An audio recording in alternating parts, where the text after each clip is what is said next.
My dear students, कैसे हैं? आशा करता हूँ आप बिल्कुल ठीक होंगे और आपकी जो स्टडी है बहुत बेहतर चल रही होगी, क्योंकि आपने ठान लिया है कि आप निश्चित रूप से हाई स्कूल में अपने साइंस में बहुत अच्छे मार्क्स लाएंगे। तो स्टूडेंट्स, हम आपको बताना चाहते हैं, मैं कई दिन से किसी वजह से आपको वीडियो नहीं बना पा रहा हूँ, आपकी शिकायत भी हमसे है।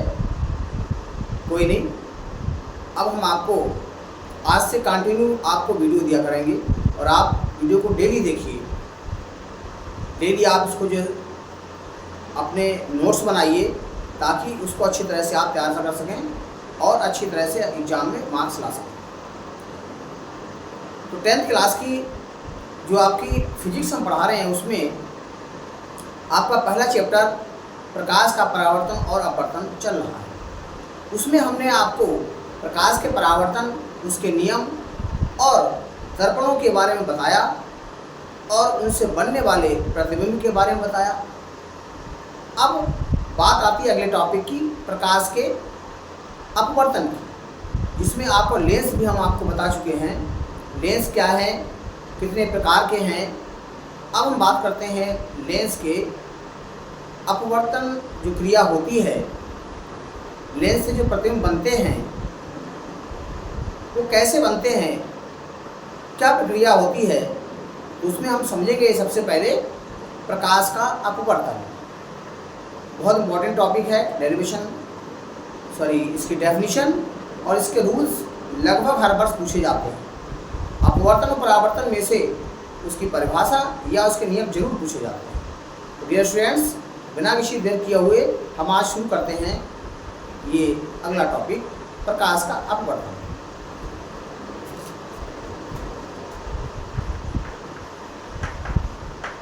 प्रकाश का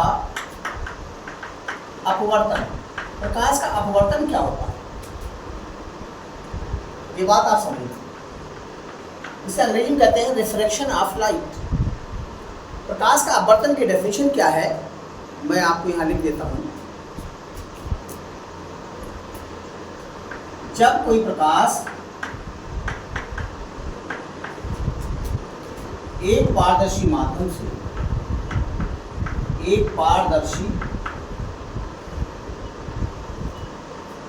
जब कोई प्रकाश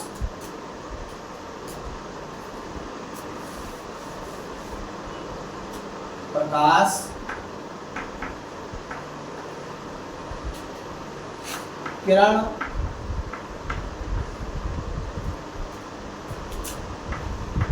एक पारदर्शी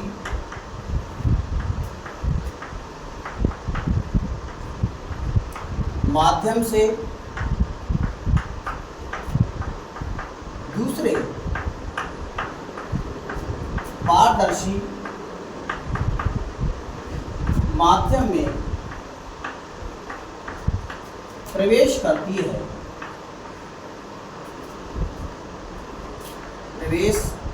है, तो वह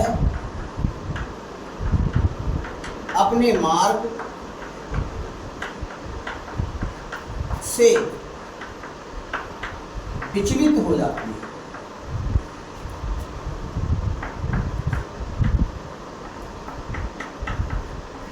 विचलित हो जाती है। इस घटना को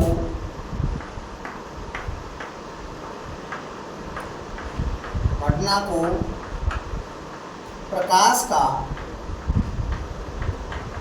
अपवर्तन कहते हैं। प्रकाश का अपवर्तन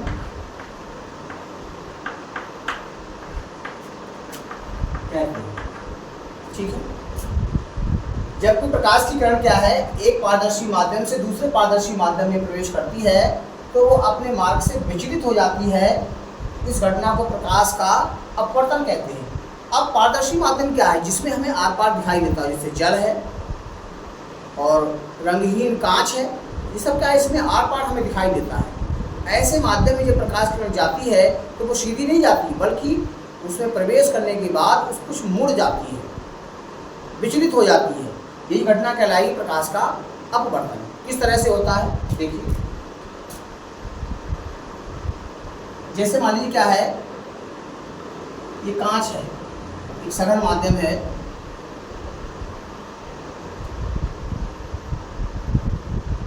ये आपका पारदर्शी माध्यम कांच है।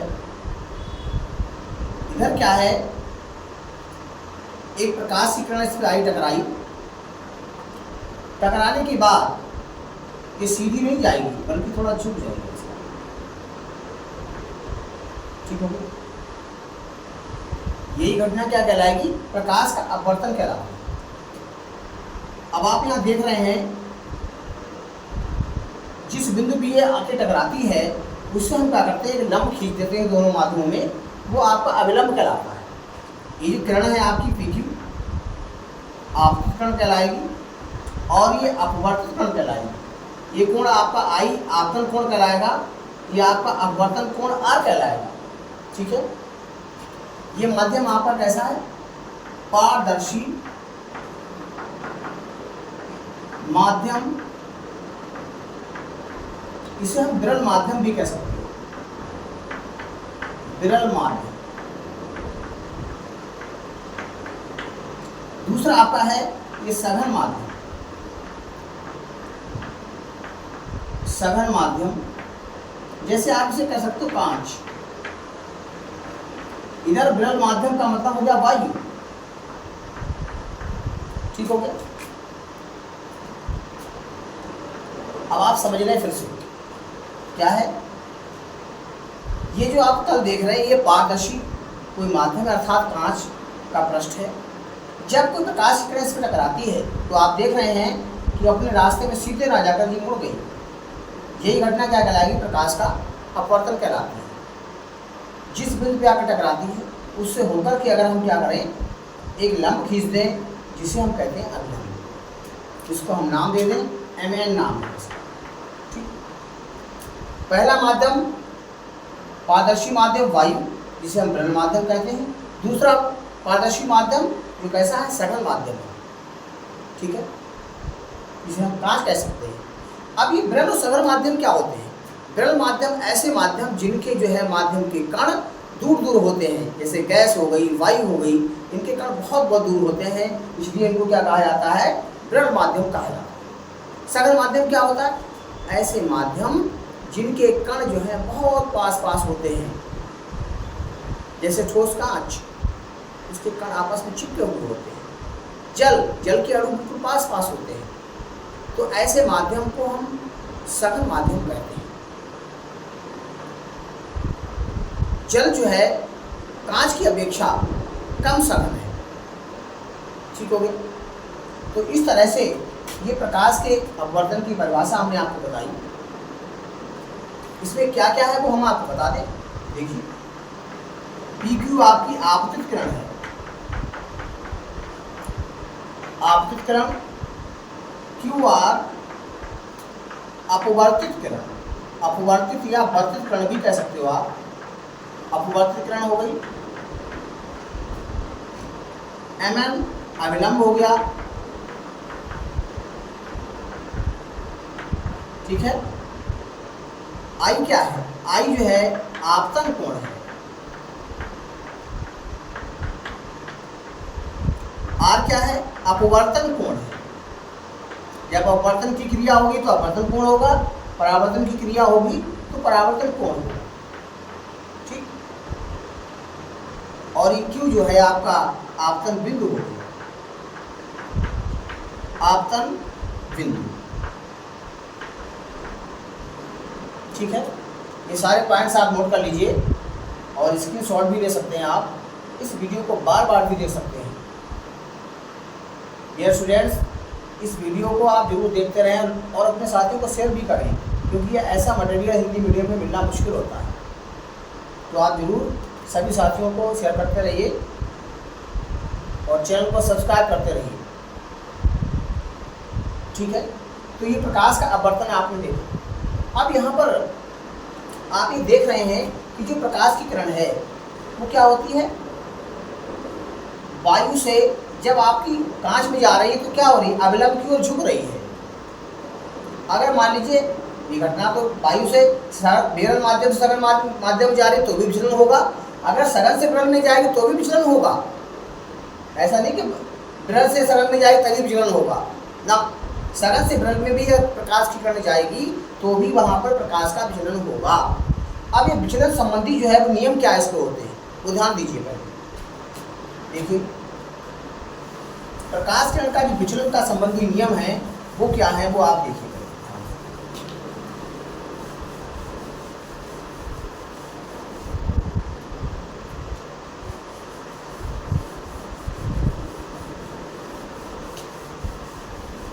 बहुत आसान है, हम आपको बता रहे हैं उनको।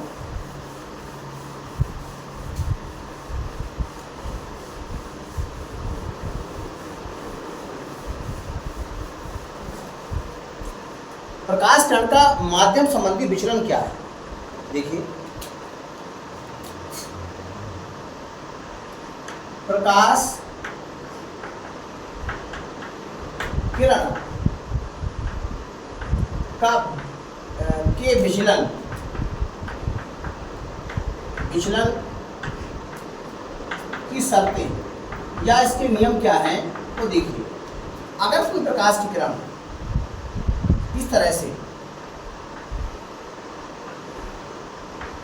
विचलित हो रही है, अर्थात यहाँ क्या है, इस सरल विरल माध्यम है, विरल माध्यम से कहाँ जा रही है, सरल माध्यम, तब वो क्या होगी, अविलंब से की ओर झुकेगी। देखो है नहीं है, इसे सीधे जाना चाहिए लेकिन उधर नहीं गई, वो क्या है, इसकी तरफ झुक गई। ठीक है, अगर यही प्रकाश की किरण क्या सघन से विरल में जाए, जैसे ये माध्यम आपका सघन माध्यम है और ये आपका विरल माध्यम है, ठीक हो गया। तो जो प्रकाश की किरण है ऐसी स्थिति में अगर सघन से विरल में जाएगी,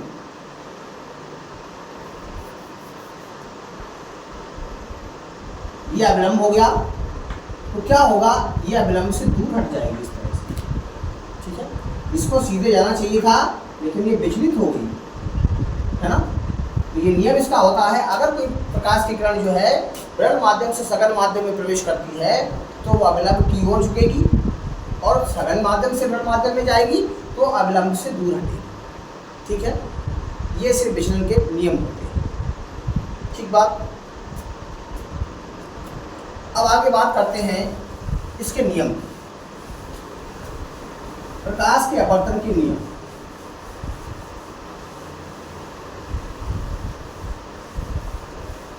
देखिए प्रकाश के अपवर्तन के नियम क्या है। प्रकाश के बहुत इंपॉर्टेंट है अपवर्तन के नियम, इस बार ये 2027 में जरूर आएंगे।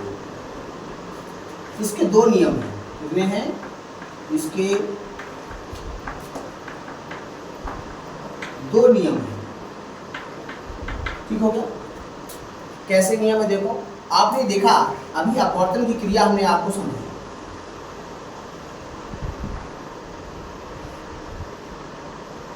ये अपवर्तन की क्रिया हमने आपको समझाई, ये आपका PQ है आपतित किरण और एक QR अपवर्तित किरण है, आपतन कोण I हो गया, अपवर्तन कोण आपका R हो गया।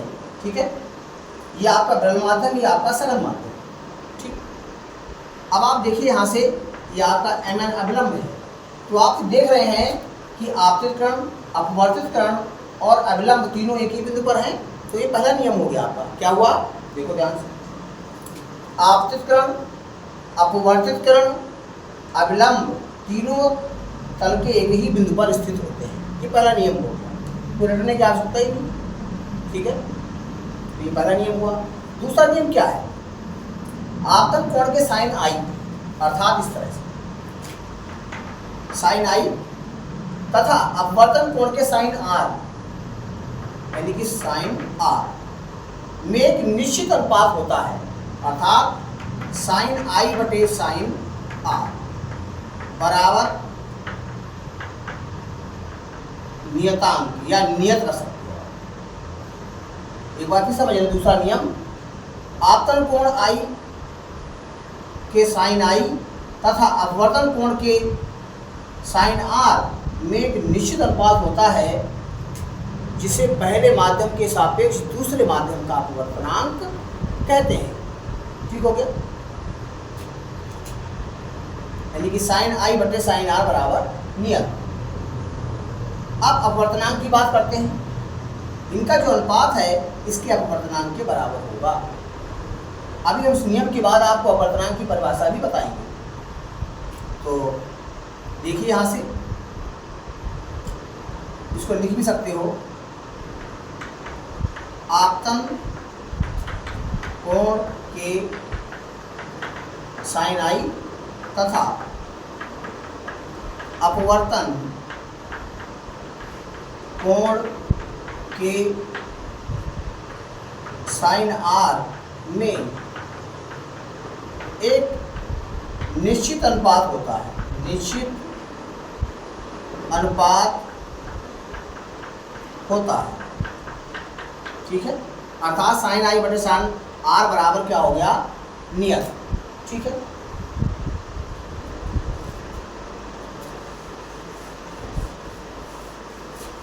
इसमें हमने क्या कहा आपसे?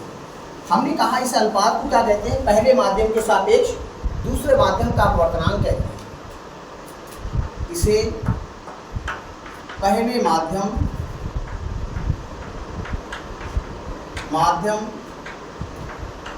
के सापेक्ष दूसरे माध्यम का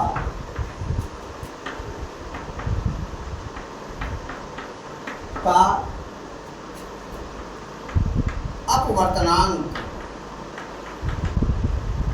n, अपवर्तनांक के n से प्रदर्शित करते हैं। कभी कभी किताबों में जो है म्यू भी पहले लिखा जाता था, अब हम अपवर्तनांक को n से नोट करते हैं, कहते हैं। ठीक? अर्थात साइन आई बटे साइन आर बराबर आपका n। इसे स्नेल का नियम भी कहते हैं। इसे स्नेल का नियम भी कहते हैं।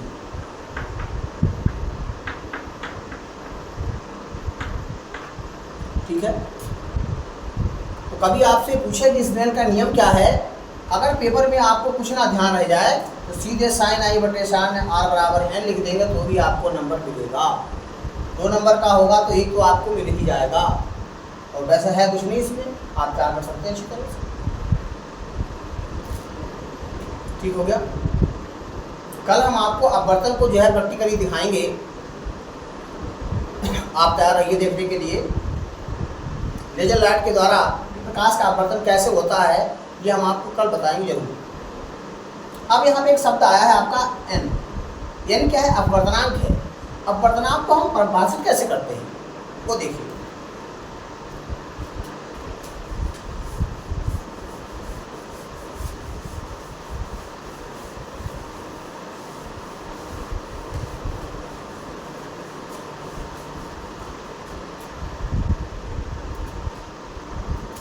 क्या आएगा आपका? माध्यम का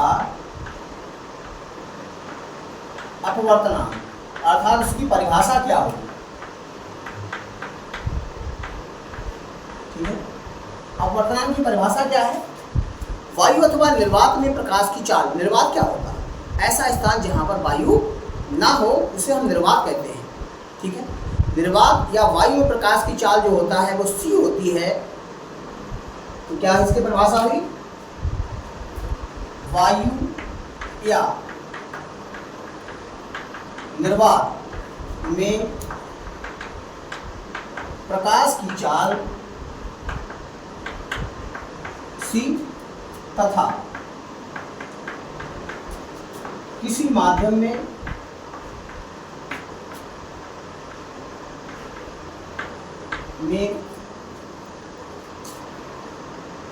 प्रकाश की चाल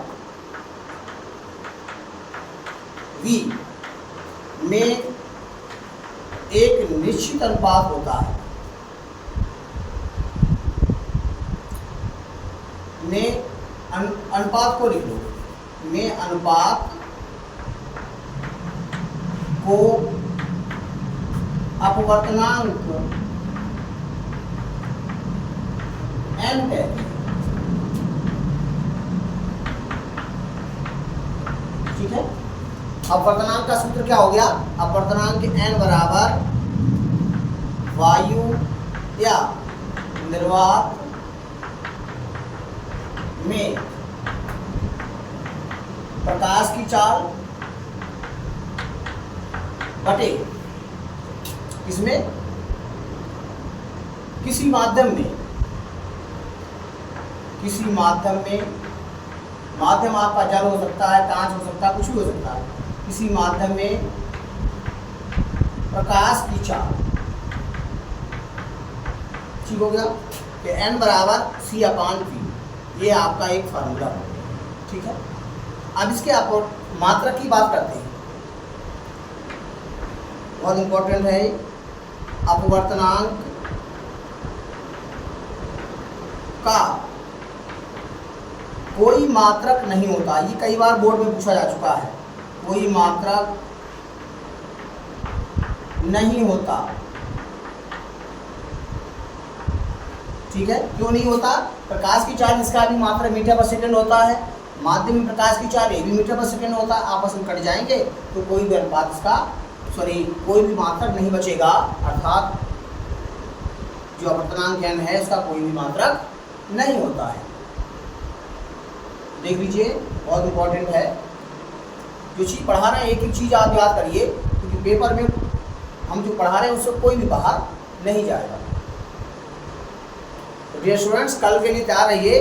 कल हम आपको प्रैक्टिकली दिखाएंगे कि प्रकाश का जो अपवर्तन है वो किस तरह से होता है। तो आज के लिए इतना ही काफ़ी।